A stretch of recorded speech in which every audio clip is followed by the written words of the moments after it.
Hello တင်းဘဝမှာထင်မဲ့မထားလောက်အောင်ပြောင်းလဲသွားစေမယ့် affirmation တွေယူလိုက်ကြရအောင်ဒီလို affirmation တွေယူခြင်းအပြင်ဘဝကမျှော်လင့်မထားတဲ့အောင်မြင်မှုတွေကံကောင်းမှုတွေပြည့်စုံကြွယ်ဝမှုတွေလက်ခံရရှိမှာဖြစ်ပါတယ်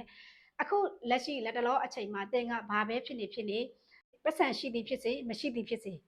စမပွဲအောင်သည်ဖြစ်စေမအောင်သည်ဖြစ်စေအခြေကံကောင်းသည်ဖြစ်စေမကောင်းသည်ဖြစ်စေအလောက်ကိုင်းမှာအောင်မြင်သည်ဖြစ်စေမအောင်မြင်သည်ဖြစ်စေဘလို့အကြောင်းအရာတွေပဲဖြစ်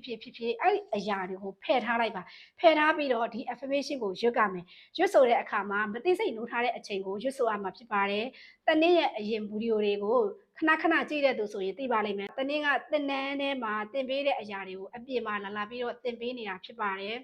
အဲ့ဒီတော့မသိစိတ်နိုးထားတဲ့အချိန်ကိုရွတ်ရပါလိမ့်မယ်ဒီလိုမျိုးရွတ်ဆိုမယ်ဆိုလို့ရှိရင်သိစိတ်ကတော့သိစိတ်နဲ့ရွတ်ဆိုနေမယ်ဆိုရင်အရန်ကြတယ်ခက်ခဲတယ်မသိစိတ်နဲ့ရွတ်ဆိုမှလာလွယ်ကူရုပ်ရှင်းတဲ့အရာတွေကခဏအတွင်းမှာရလာမှာဖြစ်ပါတယ်အဲ့တော့ဘယ်လိုစကားလုံးကိုရွတ်ရမှာလဲဆိုရင်လူတွေကအစမှာတော့ affirmation တွေရွတ်တယ်ဒါပေမဲ့ရွတ်တလောက်မအောင်မြင်ဘူးလေဘာကြောင့်မအောင်မြင်တာလဲဆိုဒီစကားလုံးကိုမသုံးဘဲနဲ့ထားနေလို့ပါဒီစကားလုံးကတော့ထိုက်တန်ပါတယ်ဆိုတဲ့စကားလုံးပဲဖြစ်ပါတယ်ငါကအကောင်းဆုံးဆိုတဲ့အရာတွေနဲ့ထိုက်တန်ပါတယ်ဆိုတဲ့စကားလုံးကိုရွတ်ဆိုပေးရမှာဖြစ်ပါတယ်အခုရွတ်ဆိုပါလိမ့်မယ်ငါကအကောင်းဆုံးဆိုတဲ့အရာတွေနဲ့ထိုက်တန်တဲ့သူဖြစ်ပါတယ်ငါကအကောင်းဆုံးဆိုတဲ့အရာတွေနဲ့ထိုက်တန်တဲ့သူဖြစ်ပါတယ်ငါကအကောင်းဆုံးဆိုတဲ့အရာတွေနဲ့ထိုက်တန်တဲ့သူဖြစ်ပါတယ်တခါရွတ်လို့ရှိရင်၃ချိန်ရွတ်ပေးပါငါကကံကောင်းမှုတွေနဲ့ထိုက်တန်တဲ့သူဖြစ်တယ်ငါကကံကောင်းမှုနဲ့ထိုက်တန်တဲ့သူဖြစ်တယ်ငါကကံကောင်းမှုတွေနဲ့ထိုက်တန်တဲ့သူဖြစ်တယ်လို့ရွတ်ဆိုလိုက်တာနဲ့ဘဝထဲမှာထင်မှတ်မထားလောက်တဲ့ကံကောင်းမှုတွေကကိုယ့်ဘဝထဲမှာဆက်ရောက်လာမှာဖြစ်ပါတယ်ငါကအကောင်းဆုံးဆိုတဲ့အရာတွေနဲ့ထိုက်တန်တဲ့သူလို့ပြောလိုက်ပြီဆိုတာနဲ့ကိုယ့်ဘဝထဲမှာအကောင်းဆုံးဆိုတဲ့အရာတွေဘဝထဲမှာအချိန်မရွေးဆက်ရောက်လာမှာဖြစ်ပါတယ်အကောင်းဆုံးဆိုတဲ့အရာတွေကတော့ကိုယ့်ဘောကောင်းမွန်တဲ့ချစ်သူကောင်းမွန်တဲ့အိမ်အောင်ဘက်သစ္စာရှိတဲ့တငယ်ချင်းအပေါင်းအသင်းမိတ်ဆွေဒီလိုကောင်းတဲ့အရာတွေကဘဝထဲမှာဝင်လာမှာဖြစ်တယ်ကောင်းတဲ့အရာဆိုကောင်းတဲ့အစားအသောက်တွေကောင်းတဲ့အဝတ်ထည်တွေကောင်းတဲ့ဖုန်းတွေနောက်ဆုံးပေါ်ပစ္စည်းတွေအကုန်လုံးပေါ့အကောင်းစား brand တွေရွယ်ကိုယ့်ဘဝထဲမှာအကောင်းဆုံးဆိုတဲ့အရာတွေက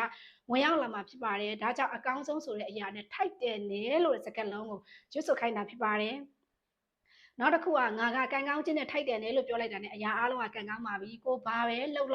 ဘာပဲလိုချင်ကံကောင်းနေပြီဆိုတဲ့နောက်တော့လွယ်လွယ်ကူကူနဲ့အောင်မြင်မှုတွေရပါလိမ့်မယ်ဒါကြောင့်ကံကောင်းမှုနဲ့ထိုက်တယ်နဲ့ဆိုတဲ့စကားလုံးကိုရွတ်ဆိုခိုင်းတာဖြစ်ပါတယ်နောက်တစ်ခုကတော့ငါချစ်ချင်းမေတ္တာနဲ့ထိုက်တယ်နဲ့ဆိုတဲ့စကားလုံးကိုရွတ်ရမှာဖြစ်ပါတယ်အဲ့လိုမျိုးရွတ်မှသာလေကိုတကယ်အမှန်တကယ်ချစ်မြတ်နိုးတဲ့သူတွေကဘဝထဲမှာဝင်လာမှာဖြစ်ပါတယ်ဒါကြောင့်ငါချစ်ချင်းမေတ္တာနဲ့ထိုက်တယ်နဲ့သူဖြစ်ပါတယ်ငါချစ်ချင်းမေတ္တာနဲ့ထိုက်တယ်နဲ့သူဖြစ်ပါတယ်ငါကချစ်ချင်းမေတ္တာနဲ့ထိုက်တယ်နဲ့သူဖြစ်ပါတယ်ဆိုပြီး၃ချိန်ဆိုပေးပါခဏဆိုပေးပါနော်ပြည်စုံကြွယ်ဝမှုနဲ့ထိုက်တယ်ပါတယ်ချစ်ချင်းမေတ္တာနဲ့ထိုက်တယ်ပါတယ်ကံကောင်းခြင်းတွေနဲ့ထိုက်တယ်ပါတယ်အောင်မြင်ခြင်းတွေနဲ့ထိုက်တယ်ပါတယ်အကောင်းဆုံးဆိုတဲ့အရာတွေနဲ့ထိုက်တယ်ပါတယ်ကိုပြောခြင်းနဲ့ကိုလိုခြင်းတဲ့အရာတွေကိုထိုက်တယ်ပါတယ်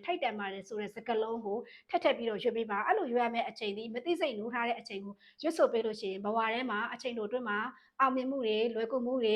ပျော်စရာတွေနဲ့ပြည့်နေလာပါလိမ့်မယ်ကံကောင်းမှုတွေဆက်ရောက်လာပါလိမ့်မယ်ရှင်အားလုံးအဆင်ပြေပါစေတတာ